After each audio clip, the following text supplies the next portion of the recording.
I'm Dave, and this is Austin Eats.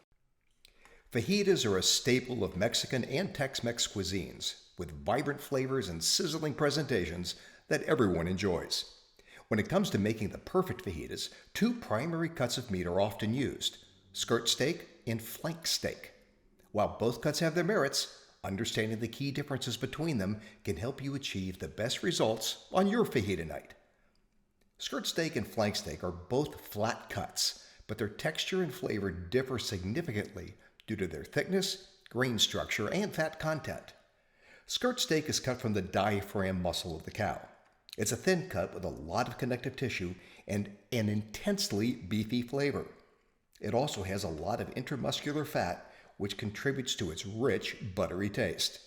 Skirt steak has a coarse grain structure with long muscle fibers that can make it tough if not cut across the grain.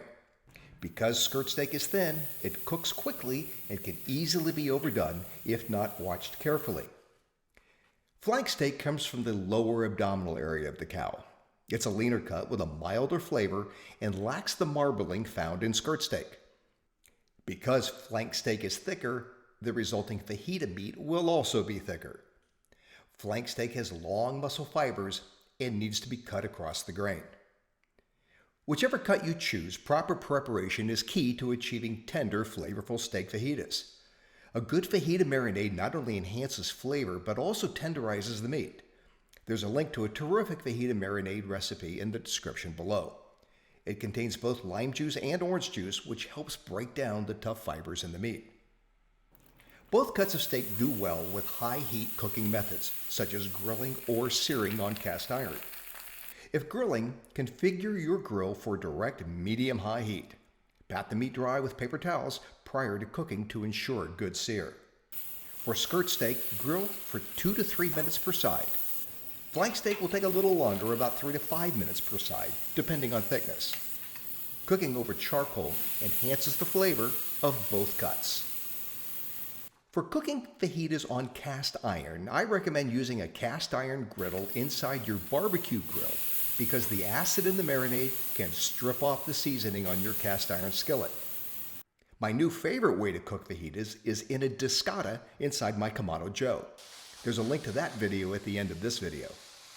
Regardless of the method used, avoid overcooking as both cuts can become tough if cooked beyond medium.